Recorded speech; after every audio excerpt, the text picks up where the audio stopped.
ከበርካታ ድሎች በኋላ ነው ወንድም ማስረስ እንደምታውቀውና በተለይ ከአፋብን ምስረታ በኋላ በጣም በአይነታቸው በይዘታቸው በክንውን ቅርጻቸውም ለየት ያሉ ድሎችን ስንመለከት ነው የከረምነውና እንደው በተለይ ከደቡብ ጎንደር መጀመር እንችላለን። እዛ ሰሞን ላይ የነበሩ ድል ቀላል አይደለም። በአራቱም አቅጣጫ ነው። ሰሞኑንም በአዴት ጎንጂ ቆለላ ደጋዳሞት ሰዴ ላይ ያለውን አይተናል። ምስራቅ አማራ ላይ እንደዚሁ የደቡብ አማራ ላይ ተመሳሳይ ድሎች እና አይነታቸው ለየት ያሉ ያያየን ነውና እንደው የምን ውጤት ናቸው እነዚህ ሰሞንኛ ድሎችስ በእናንተ አይን እንዴት እየታዩ ነው ያሉት? አመሰግናለሁ። እንዳነሳው አንሙት ከአማራ ፋኖ ብሔራዊ ንቅናቄ ምስረታ በፊትም በርግጥ በርካታ ድሎች ተመዝግበዋል። በዚህ ተጋድሎ ውስጥ የመጀመሪያው ትልቁ ድል የተመዘገበው 2015 አብይ አህመድ ይፋዊ ጦርነት በአማራ ህዝብ ላይ ባወጀ በቀናትና በሳምንታት ልዩነት ውስጥ ነው። የመጀመሪያው በጣም ሰርፕራይዝ አምቡሽ በሚባል ደረጃ በጣም በርካታ ድሎች የተገኙበት ትልቅ ተሞክሮ ያገኘንባቸው እንቅስቃሴዎችና ወደውጊያዎች የተደረጉት ያን ጊዜ ነው። ከዛ በኋላም ለተከታታይ ኦልሞስት እንግዲህ 3 አመት እየሞላው ነው። በዚህ ጊዜ ውስጥ በርካታ ድሎች ተገኝተዋል። አሁን ወደ አነሳው ስንመጣ የአማራ ፋኖ ብሔራዊ ንቅናቄ መመስረት በሰራዊታችን ላይ የፈጠረው የስነ ልቦና የበላይነት በጣም በትልቁ የሚጠቀስ ነው። በተለይ ጎንደር ላይ ሁለቱ እዞች የቀድሞው ያፋባ በላይ ዘለቀ እዝና የቀድሞው ያፋድ የጎንደር ጠቅላይ ግዛት እዝ ሰራዊት በጋራ አቅዶ በጋራ መዋጋት በጋራ ዋጋ መክፈል በጀመረ ማግስት ማዕከላዊ ጎንደርና ደቡባዊ ጎንደር ዞኖች በርካታ ወረዳዎችን መቆጣጠር የተቻለበት ታይቶ በማይታወቅ ሁኔታ በአንድ ቀንና በሁለት ቀን ውጊያዎች በጣም በርካታ ከ20 እስከ 30 በላይ የሚሆኑ ዲሽቃን ጨምሮ ትላልቅ መሳሪያዎች በመቶ ሺዎች የሚቆጠሩ ተተኳሾች 50-60 የሚሆኑ ተሽከርካሪዎች ሌሎች ሎጂስቲክ አገዛዙ ሰራዊት የሰበሰበው የቀለብ ሬሽን የነፍስ ወከፍ መሳሪያዎች በሺ የሚቆጠር የተገኘበት አገዛዙ ላይ ትልቅ ስብራት የፈጸምንበት በአንዳንዶቹ ከዚህ በፊት ያው ትግሉን ከድተው ይሄንን የህሉና ትግል በሽልንግ ሸጠው የገቡት አዛብተናል የወገን ሰራዊት አዛብተናል ብለው በፎከሩ ማግስት ቅስማቸውን የሰበረ በአጠቃላይ በጊዜው የነበረው ሞቢላይዜሽን ታስታውሰው ነው። በተለይ ወደ ሰሜን ኢትዮጵያ እና ወደ ምዕራብ ኢትዮጵያ ክፍል ከፍተኛ የሆነ ሰራዊት የሚያንቀሳቅስበት ወቅት ነበረ። ያንን ሁሉ እንቅስቃሴ ያዛባ እንደ ሁሉ ጊዜው ሁሉ ያገዛዙን የጥፋት ፕሮጀክትና እቅድ ያከሸፈ ድል ነው የተገኘው። ከዛ በኋላም በተከናወኑት ተከታታይ ተጋድሎች በወሎም በሸዋም እንዲሁ ትላልቅ ድሎች ተገኝተዋል። ከሰሞኑ አዴት እና ጎንጂ ቆለላ የጀመረው የአፋብን ቴዎድሮስስ 102ኛ ኮር ሁለቱን ወረዳዎች በመቆጣጠር እዛ የነበረውን የጠላት ሎጂስቲክ በመማረክ የነበረውን ሰራዊት በመደምሰስ የጀመረው ተጋድሎ አድማሱን በማስፋት በ109ኛ ኮር ደግሞ ዋና ማዕከሉን ደጋዳሞት ፈረስ ቤትን በማድረግ 2-3 ቀናት የወሰደ ውጊያ ማድረግ ተችሏል። በዚህ ውጊያ የክፍለ ጦር ምክትል አዛዦች የክፍለ ጦር የሰው ኃይል አስተዳደር አመራሮች ከፍተኛ መኮንኖች ሌተናንት ኮሎኔሎችን ጨምሮ መማረክ የተቻለበት ሌላው አገዛዙ በየጊዜው ያመረተ ለፕሮፓጋንዳ ፍጆታ የሚያውለው ፓራኮማንዶ ሚሊሻ ባምተና የሰላም ኃይል በጣም ብዙ አይነት ዩኒቶች ያሰማራል። እነኚህ ሁሉ ዩኒቶች ጥቅም አልባ የተደረጉበት ውጊያ ተደርጎ ነበር።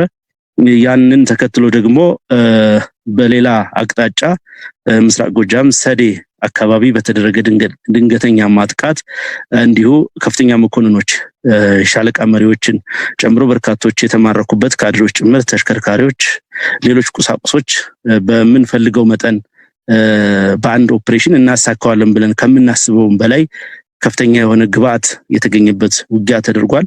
አሁን ላይ ሁለቱም ወረዳዎች ደጋዳሞት እና ሰዴ ወረዳ ሙሉ በሙሉ ከተማው ላይ ጠላትን ማጽዳት ችለናል። የደጋዳሞት የተራረፈው ኃይል ወደ ደንበጫ አቅጣጫ ሲፈረጥጥ፣ ሰዴ ላይ ደግሞ ከሞት የተረፈው ኃይል ወደ ሞጣ በመንቀሳቀስ አሁን ሞጣ ከተማ ላይ ዙሪያውን ምሽግ በመቆፈር ነው የሚገኘው። ደንበጫ ላይም እንዲሁ።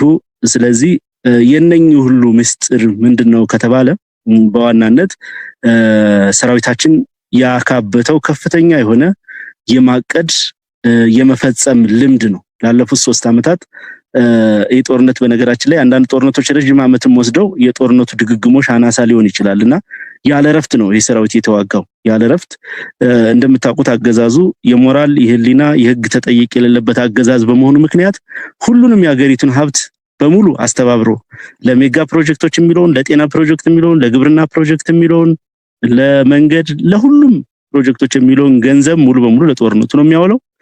በዛ ላይ ከሌሎች ከመካከለኛው ምስራቅ ሀገራት የሚያገኘው እርዳታ አለ። ይሄንን ሁሉ ተጠቅሞ ተከታታይ ዘመቻዎችን ተከታታይ እቅዶችን በማቀዱ ምክንያት በዛው ልክ የወገን ሰራዊትም በተደጋጋሚ ውጊያዎችን ሲያደርግ የቆየ በመሆኑ ያገኘው ልምድ የመስመራዊ መኮንኖቻችንና ወታደራዊ አመራሮቻችን ያገኙት እርግጥ ነው ትላልቅ ወታደራዊ ትምህርት ቤቶች ተምረው እንደ አብይ አህመድ የወታደራዊ መኮንኖች ኮከብ የደረደሩ አይደሉም የፋኖ ወታደራዊ አመራሮች። ነገር ግን እነኚህ ለ30 አመት ለ40 አመት ጭምር ልምድ ያላቸውን ጀነራል መኮንኖች ያቀዱትን እቅድ ማክሸፍ የሚችሉ ማጥቃት የሚችሉ መፈጸም የሚችሉ የት ቦታ የጥላት ስስብልት እንደሆነ መለየትና ያንን በማከናወን የት ጋር ማፍረስ እንዳለባቸው በልምድ የተካኑ ናቸው። አርበኛ ይሰማሃል አለ አይደል?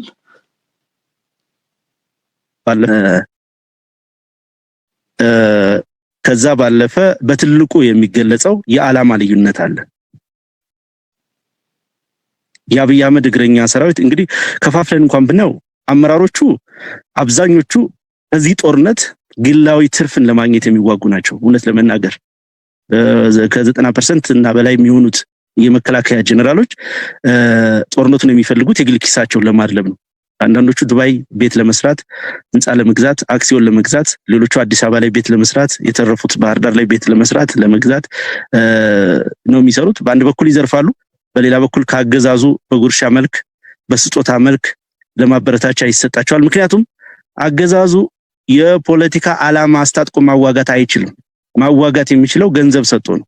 ስለዚህ የነኚህ ጀነራሎች የመከላከያ ጀነራሎች ለብልጽግና እንደ መርሰነሪ ተከፍሏቸው የሚዋጉ ናቸው፣ ለትርፍ የሚዋጉ ናቸው። እግረኛው ሰራዊት ደግሞ ሙሉ በሙሉ ዓላማ የሌለው በተለይ በሰሜኑ ጦርነትም በአጠቃላይ በወለጋ አካባቢ በሚደረገው ጦርነትም በዋናነት አማራ ክልል በተደረገው የ3 አመት ጦርነት ልምድ ያካበተው መስመራዊ መኮንንና ልምድ ያካበተው እግረኛ ሙሉ በሙሉ በሚባል ደረጃ ተበትኗል፣ ተደምስሷል። ያው ሁለተኛው ነገር የዓላማ ልዩነት ነው ያለው የጥላትና የወገን ሰራዊትና በተለይ እግረኛው ሰራዊት ከእስር ቤት ታፍሶ የሚመጣ ከጎዳና ላይ ለዕለት ጉርሳቸው ለእንጀራቸው ሲሉ መከላከያውን የሚቀላቀሉ ወጣቶችን የሚያሰልፍ በቂ ፕሮፓጋንዳ እና ዓላማ ያልሰጣቸው ይሰጣቸው ቢባልም እውነት ለመናገር የለውም።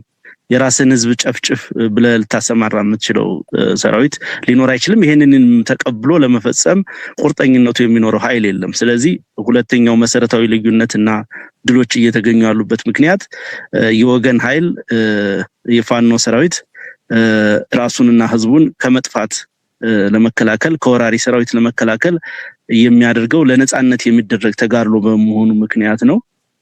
በጠላት በኩል ደግሞ ያለው እንዳነሳሁት ያለ ምንም በቂ ዓላማ የሚደረጉ ናቸው ማለት ነው።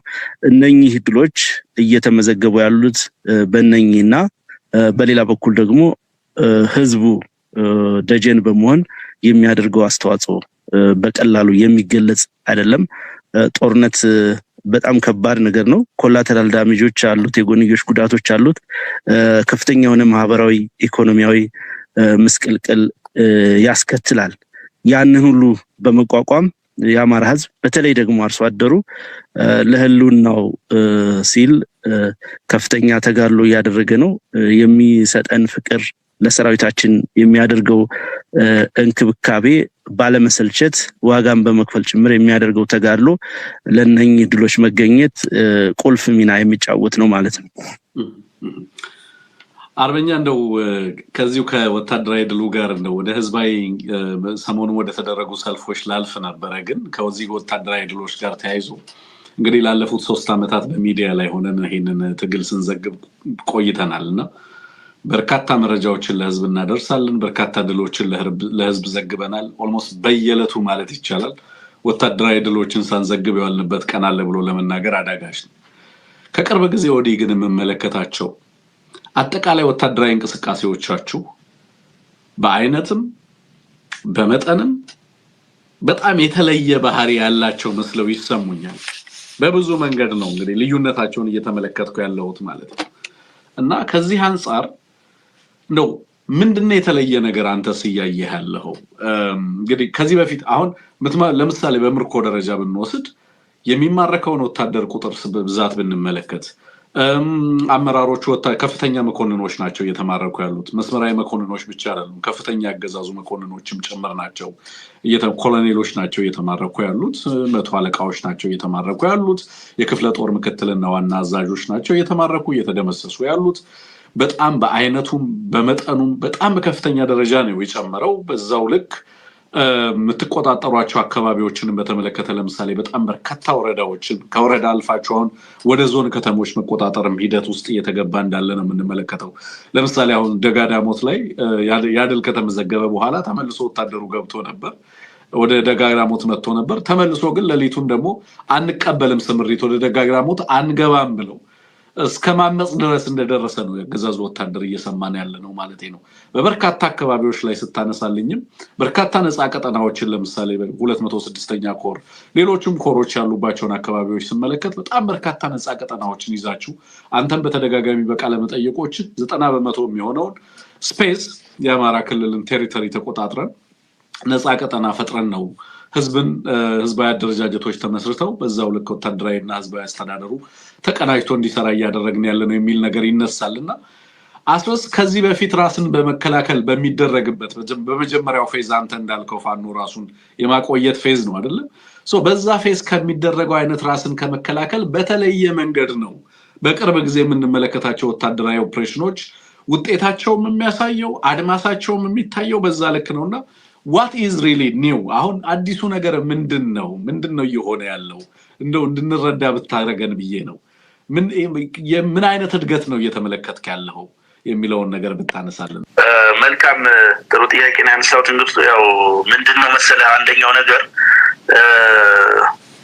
ያው የብልጽግና አገዛዝ መንግስት ነው በሚል ሳቤና ከፍተኛ ኢኮኖሚ ይቆጣጠራል፣ ትልቅ ሰራዊት አለው፣ ቴክኖሎጂ ታጥቋል በሚል ብዙዎቹ በዛ መታለል ፋኖን ማጥፋት ይችላል ማሸነፍ ይችላል በሚል ስሜት ይቀላቀሉ የነበሩ ያገዛዙ ሰራዊትና የካድሬ ካምፕ ቀላል ቁጥር ያላቸው አይደሉምና እነኚህ በተከታታይ የተደረጉትና ቀደም አንተም ስታነሳ የነበረው እኔም የጠቀስኩት የጦርነት ሂደት ያ ተስፋ እንዲሟጠጥ አድርጎታል። እንደምታውቀው ባለፉት እንግዲህ 3 ዓመታት ለተጠጉ ጊዜ ውስጥ በአጠቃላይ ዓለም ያፈራው የውጊያ ቴክኖሎጂ ሁሉ ተፈጽሟል። በፋኖና በብልጽግና ሰራዊት መካከል በተደረገ ጦርነት አብይ አህመድ በአጠቃላይ ሁሉም ሀገራት ያመረቷቸው ሌተስት የሚባሉት የድሮን ቴክኖሎጂዎችን ታጥቋል። እነዚህን ቴክኖሎጂዎች መታጠቅ ብቻ ሳይሆን በሁሉም አካባቢዎች ሞክሯቸዋል፣ በሁሉም አካባቢዎች ተኩሷቸዋል። በሲቪሊያን ላይ ቀላል የማይባል ጉዳት አድርሷል። ተደጋጋሚ ወታደራዊ እቅዶችን አቅዷል። በጣም ተደጋጋሚ እቅዶች። እነዚህ ወታደራዊ እቅዶች እንዲሁ ዝም ብለው ተራ እቅዶች ሳይሆኑ አሉ የሚባሉ የሀገሪቱ ጀነራል መኮንኖች በተሳተፉበት የውጭ አማካሪዎች ጭምር በተሳተፉበት ለ3 ወር ለ1 ወር ለ15 ቀን ለ6 ወር እየተባለ ተከታታይ እቅዶች ተደርገዋል። እነዛ ሁሉ ከሽፈዋል። ከዛ ጎን ለጎን ትልልቅ የሆኑ በቻሉት መጠን የህዝብ መድረክ በማዘጋጀት ከፍተኛ የሆነ የሚዲያ ሚሊሻ